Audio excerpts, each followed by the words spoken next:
Chapter 34.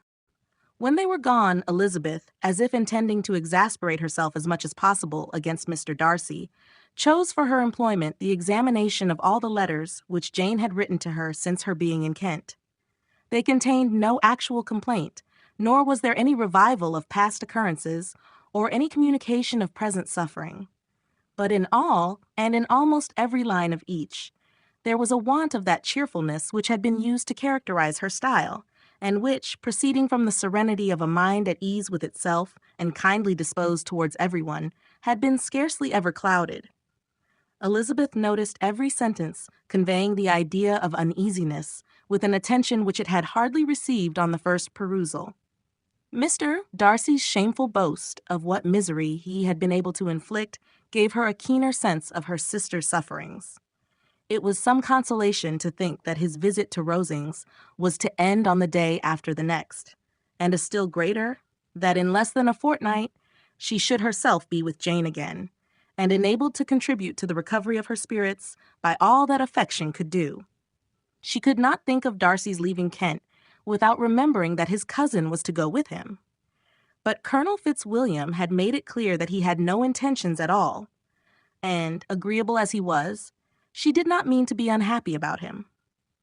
While settling this point, she was suddenly roused by the sound of the doorbell, and her spirits were a little fluttered by the idea of its being Colonel Fitzwilliam himself, who had once before called late in the evening, and might now come to inquire particularly after her.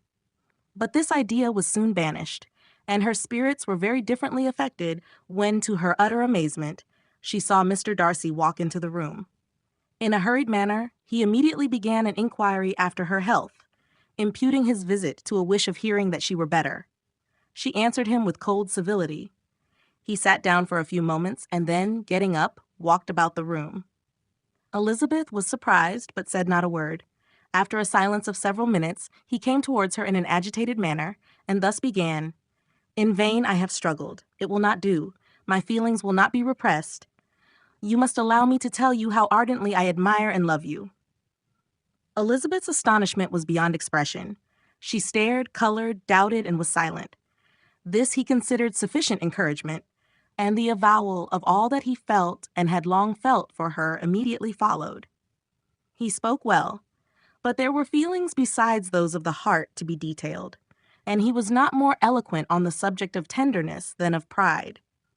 His sense of her inferiority, of its being a degradation, of the family obstacles which had always opposed to inclination, were dwelt on with a warmth which seemed due to the consequence he was wounding, but was very unlikely to recommend his suit.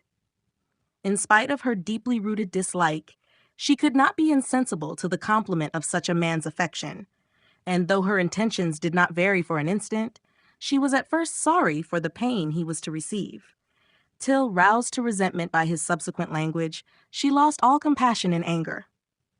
She tried, however, to compose herself to answer him with patience when he should have done.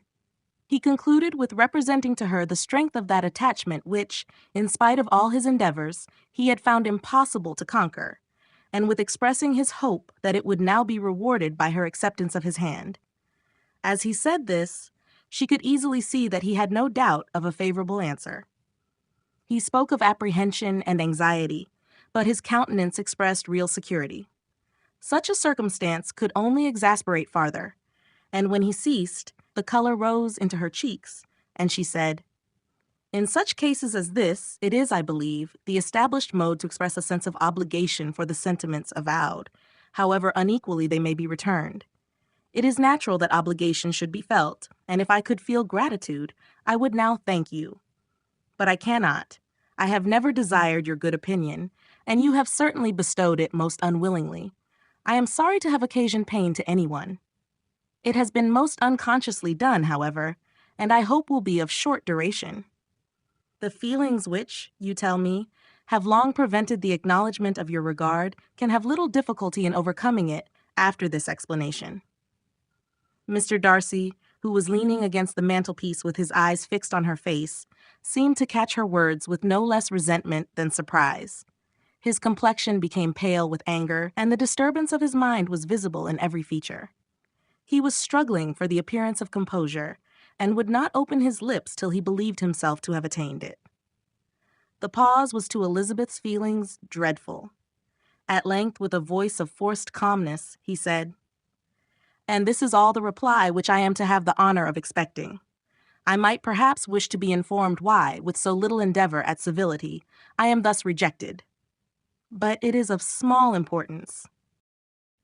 "I might as well inquire," replied she, "why, with so evident a desire of offending and insulting me, you chose to tell me that you liked me against your will, against your reason, and even against your character?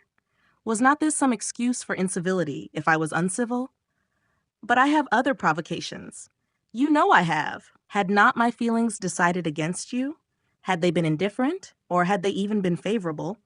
Do you think that any consideration would tempt me to accept the man who has been the means of ruining, perhaps forever, the happiness of a most beloved sister?" As she pronounced these words, Mr. Darcy changed color, but the emotion was short, and he listened without attempting to interrupt her, while she continued, "I have every reason in the world to think ill of you. No motive can excuse the unjust and ungenerous part you acted there. You dare not, you cannot, deny that you have been the principal, if not the only means of dividing them from each other, of exposing one to the censure of the world for caprice and instability, and the other to its derision for disappointed hopes, and involving them both in misery of the acutest kind." She paused and saw with no slight indignation that he was listening with an air which proved him wholly unmoved by any feeling of remorse. He even looked at her with a smile of affected incredulity. "Can you deny that you have done it?" she repeated. With assumed tranquility, he then replied, "I have no wish of denying that I did everything in my power to separate my friend from your sister, or that I rejoice in my success. Towards him, I have been kinder than towards myself." Elizabeth disdained the appearance of noticing this civil reflection, but its meaning did not escape, nor was it likely to conciliate her. "But it is not merely this affair," she continued, "on which my dislike is founded. Long before it had taken place, my opinion of you was decided. Your character was unfolded in the recital, which I received many months ago from Mr. Wickham. On this subject, what can you have to say? In what imaginary act of friendship can you here defend yourself? Or under what misrepresentation can you here impose upon others?" "You take an eager interest in that gentleman's concerns," said Darcy in a less tranquil tone and with a heightened color. "Who, that knows what his misfortunes have been, can help feeling an interest in him?" "His misfortunes," repeated Darcy contemptuously. "Yes, his misfortunes have been great indeed." "And of your infliction?" cried Elizabeth, with energy. "You have reduced him to his present state of poverty, comparative poverty. You have withheld the advantages which you must know to have been designed for him. You have deprived the best years of his life of that independence which was no less his due than his desert.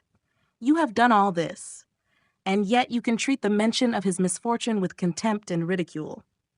And this," cried Darcy, as he walked with quick steps across the room, "is your opinion of me. This is the estimation in which you hold me.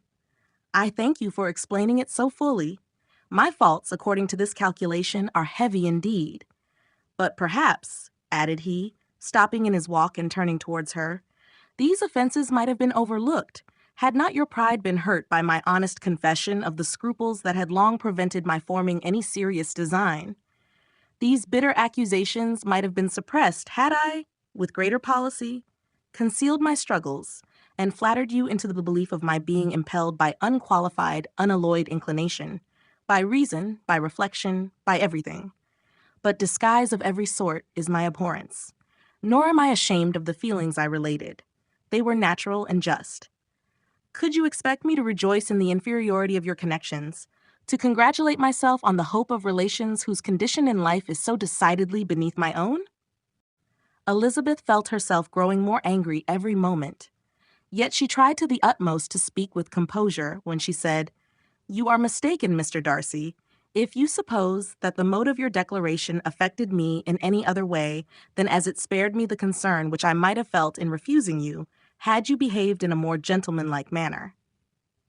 She saw him start at this, but he said nothing, and she continued, You could not have made the offer of your hand in any possible way that would have tempted me to accept it." Again, his astonishment was obvious, and he looked at her with an expression of mingled incredulity and mortification. She went on.